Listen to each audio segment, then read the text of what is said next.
2 Chronicles chapter 35. Keeping the Passover.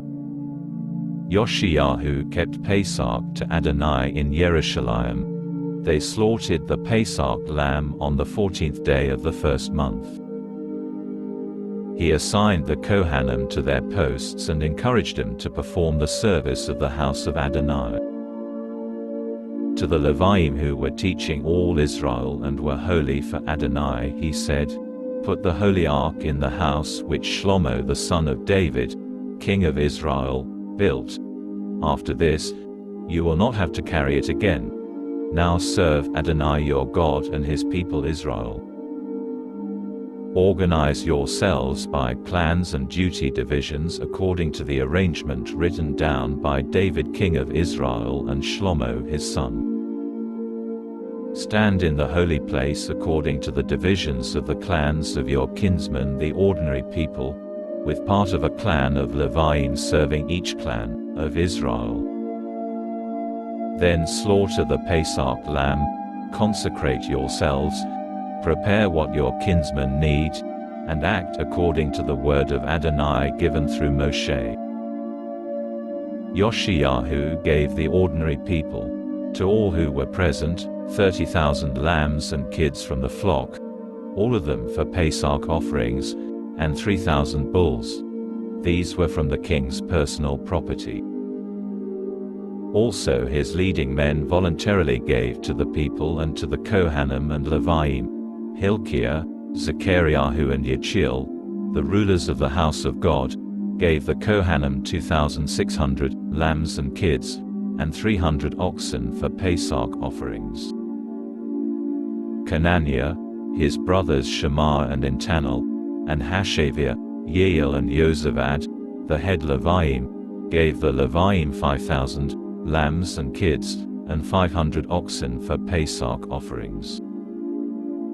So the service was prepared. The Kohanim stood at their posts, and the Leviim worked in their divisions, in keeping with the king's order. They slaughtered the Pesach lamb. The Kohanim splashed the blood, which they received from the Leviim, and the Leviim skinned and butchered them. They removed the portions to be burned, in order to give them to the divisions of the clans of the ordinary people to present to Adonai, as written in the scroll of Moshe. They did the same with the oxen. They roasted the Pesach lamb over fire, according to the rule, while they boiled the holy offerings in pots, kettles and pans and carried them quickly to all the ordinary people.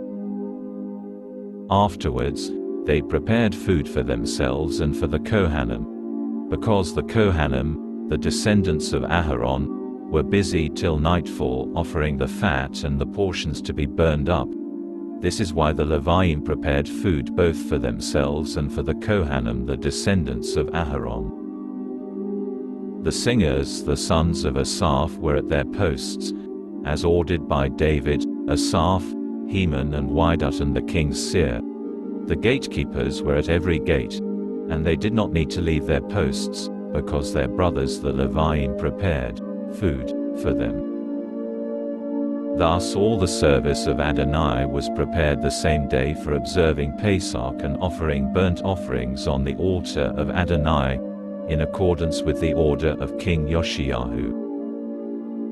The people of Israel who were present observed the Pesach at that time and the festival of Matzah for 7 days.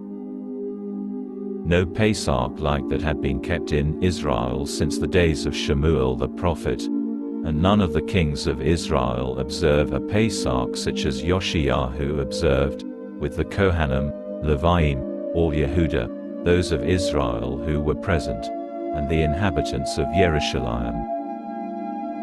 This Pesach was observed in the 18th year of Josiah. The death of Josiah. After all this, and after Josiah had restored the house, Inko king of Egypt went up to attack Carchemish by the Euphrates River. King Josiah went out to oppose him. But Inko sent envoys to him with this message: "Do I have a conflict with you, king of Yehudah? "No, I am not coming today to attack you, but to attack the dynasty with whom I am at war. God has ordered to speed me along. So don't meddle with God, who is with me, so that he won't destroy you." Nevertheless, Yoshiyahu was determined to go after him. He disguised himself in order to fight against him and wouldn't listen to what Inko said, which was from the mouth of God.